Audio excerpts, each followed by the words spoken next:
Hello everyone, I am Doodlemanz86 and today I am going to be reviewing the SH Figuarts Ultraman, the animation version. So this iteration comes from 2019. It was released alongside the first season of the Netflix anime which he is based upon, which is based on a manga. And basically the anime is centered on Shinjiro, the son of the original Ultraman, learning what it means to be Ultraman, fighting bad guys along the way, and getting SH Figuarts. So this figure is a little old. He is from 2019, and as you will see in this review, that just clearly shows that he's outdated. You will see very much that he is an old figure. So let's start this review and check this guy out and see if he is worth picking up. So starting out with the box, it's very nice. Small, thin little box. The sticker, we have the render of Ultraman here. It looks very nice. We have his name and the animation on the side vertically, which is really interesting to see. He has the stickers and there's the window so you can see the figure. Here's the rest of it all, some promo pics. Yep, that looks very nice. I like the sides with the SSSP logo. That looks great. So yeah, overall, it's a really great box, and I like the style with the black and all. It's very nice. Starting out with the articulation first, he has very great posability. So here at the head, we have a ball joint, which is limited because of the sculpt. And as you will see with the rest of the anime Ultraman figures, the neck and heads are very much limited by the sculpt of the armor pieces, which is a bummer, but it's understandable. But Shinjiro here looks really nice. Up and down with the head and neck combined. Up, down, pretty good. Up, not so great. Left and right, very nice. So the shoulders are on a butterfly joint. Oh, okay, well, this is something I was going to leave for last, but I guess I'll talk about it now. That is that because of how old this figure is, the forearm pieces fall out very easy. They're very easy to fall out, so be mindful of that because you don't want to lose that. But yeah, the shoulder is on it's connected to a ball joint, but on the actual shoulder, the actual connection is a hinge and a swivel. So with the butterfly joint, he can throw his arms very nice far and back, but the actual shoulder, okay, you know what, I'll just leave that to the side. He can swivel and hinge it at any direction, so it's pretty great. And I like this range of motion. It's so expressive. He can really throw his arms out there.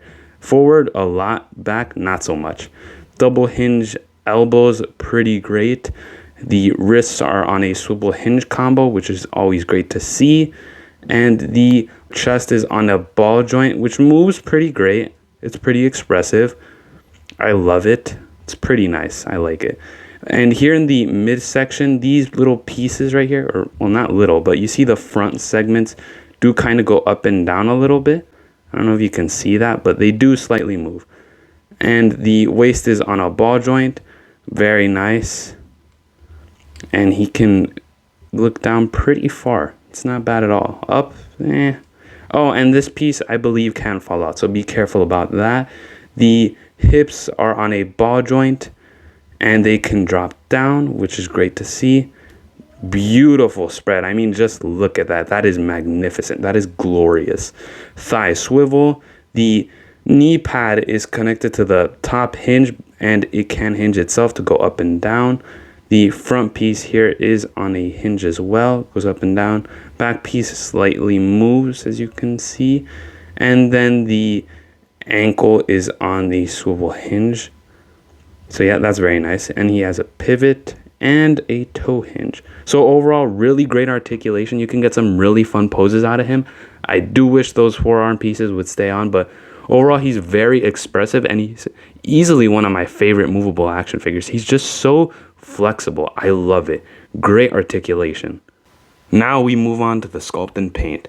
I do want to point out that there is another version of this figure, that being the first one that came out, which was a collaboration with Ultra Act, which actually is based on his appearance in the manga, and this figure's appearance is based on the anime. And I personally like the anime designs more. They look much colorful and they just look more proportionate, but that's just me. So I did want to point that out in case you wanted that one instead and not this one. So now we'll delve into the sculpt and paint. So as you can see, he is a silver metallic, a very nice shiny silver all throughout, with these shiny red pieces that look very nice. They're so reflective. I love it. The color timer is a nice shiny metallic blue, and he has white eyes, so that's very great to see. So I love the little eyes. That looks great. I love it. The mouthpiece is very nice. The stylized head fin just looks great, and he has so many little lines and crevices all around the armor, which just look great. And I like how the figure is able to distinguish the hard parts of the armor and the soft ones. Like, this is a little softer because it's smoother. Meanwhile, these pieces are a lot harder by the obvious design choice here of making them just smooth and just very smooth, if that's the way I'd want to put it. But yeah, it looks great. I love that. The nice big shoulder pads and the arms look great. The forearm pieces are very nice. I love that. And I like how you can see the soft gray suit underneath with the segmentation in the hands, here at the hips. It looks great. And he has a little blue center in the palm of his hands. And the color timer looks beautiful. It's a metallic blue. It's very nice and shiny. It pops out. Very nice. And here we have the gray soft suit I was talking about. And here's the back, which looks great. All these mechanical gears looking very nice. And I like how the suit looks stylized, just like in the anime, with all these sharp curves and seam lines. It looks great. I love that. Yeah, he just looks great overall. I really like the look. Overall, he has a really great sculpt and paint. He looks fantastic. Ultraman here comes with quite a lot of accessories. So first up, we get 2 pairs of hands. So we get these open hands, which look very nice. They are for the Ultra Slash, but they can also resemble battle combat hands. So yeah, they look pretty great, and you get to see the details of the palms, which look great. The segmentations are very nice, and yeah, it looks great. Next up, we get some Spacium hands, or to resemble his hand pose when he shoots the Spacium beam. They also look pretty great. Look very nice. I love them. And then we get some forearm pieces with the Spacium blades. These are a translucent blue. Look very nice. I like the look. Very great. As you probably already saw and know, all you got to do is just take it out and then put this one in, and there you go. You have your Spacium blade weapons. But they fall out so easy that it's just kind of hard to keep them on. So I just don't keep them on at all. But it would be great if they stayed on. That would be pretty great. We get a pair of Ultra Slashes, which look magnificent. I love the sculpt. Looks beautiful. It's very smooth, and the blue just looks so energetic. It looks colorful. I love it. And you can see the little swirling effect looks great. And you have the little ring back here. So basically the way you want to put this on is, okay, well, if I can take the hand off, all you got to do is just put the Ultra Slash in first, and then you just got to pop the hand on. And yeah, that's all you got to do. Just like this. It is a little hard to get on because of the swivel hinge and trying to put on the wrist with the ring on it. But yeah, it looks pretty great. I love it. He also comes with a gauntlet and the Spacium beam. So the way you put it in is basically the big piece at the tip end here first, and then the top, you know, just like that. So yeah, this is nothing new. The Spacium beam looks excellent though. I love the light rays in the Spacium beam. They look cool. The energetic bursts of energy on the side look great, and the blue they use just looks awesome. I really love it. I think they did a great job with it because it looks very nice. All you got to do is just pull it in the Spacium beam and then just put it onto Ultraman's hands, and yeah, that's all you got to do. So that's how you put it on. If you got the Taro figure, you also got a pair of big Ultra Slashes for Ultraman. They are compatible with this figure. They work very nicely. They go on the same way, and yeah, they look pretty great. Overall, he has a pretty great set of accessories. I love them.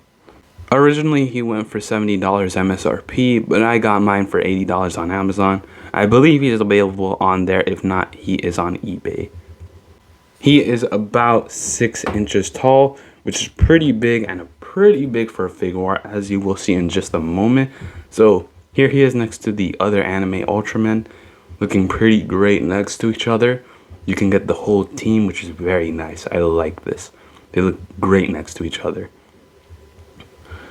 Here he is next to some other Figuarts, and like I said before, he is pretty tall. He's much taller than most of the Figuarts here, so that's very interesting to see. I do like the size, but he's pretty big. And here he is next, some Monster Arts figures. Scales very nicely, looks pretty great. Although in the show he is human sized, so take that the way you will.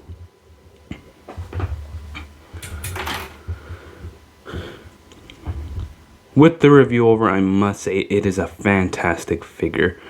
It is pretty outdated because, yeah, this was made a long time ago. The Ultraman anime figures now are much better. And I feel like the lack of a bicep swivel hurts it because I think he would just be so much better with it. There is a bit of paint chipping and the appearance of the figure is still pretty good though. So obvious, but it's noticeable that he is old. He still holds up though. He is still a pretty great figure. I do like him. He has a accurate appearance to the show with all the folds and seam lines and the armor distinguishing the soft and hard parts. That looks excellent. He comes with a plethora of accessories and you can just get him in so many poses. He's so flexible. He's so agile. He looks very nice in any pose. He's just so fun to play with. The accessories and the articulation make this figure up big time. And he's really fun to play with. I will say though, the forearm piece is falling off is a little bit sad, which is why I'm saying this figure needs an upgrade. He needs a reissue with a bicep swivel, tighter joints, you know? And actually, they are going to make an Ultraman Zophie, which will release in, I believe, May. And basically, he's the same design as this figure. And he has a bicep swivel. And the torso articulation seems to have been improved upon this figure. So I'm begging Figuarts to upgrade this character and specific figure design. Bring him back in the Figuarts line with a new upgrade. And while we're at it, why don't we get the C-type Ultraman suit? And can we please get the villains? Some villains would be nice. Mephisto, Ado, Valkyrie, Zarab. And we also need Mary. So I'm hoping all of those guys and gals get figures, but seems unlikely. It just seems like they're going to do the Ultra Brothers, which is a little sad to see. But yeah, I hope this guy gets an upgrade because he would go so hard. It would be excellent. It would be amazing. I feel like an upgrade would turn this guy into one of the best Figuarts in the line. Overall though, this figure is a little old, but it's still really great and he holds up to today's standards and he has a pretty nice presence and stands proud in my shelf. Highly recommend picking him up for a good price if you can find him, and thank you all so much for watching. I'll see you all next time. Bye bye.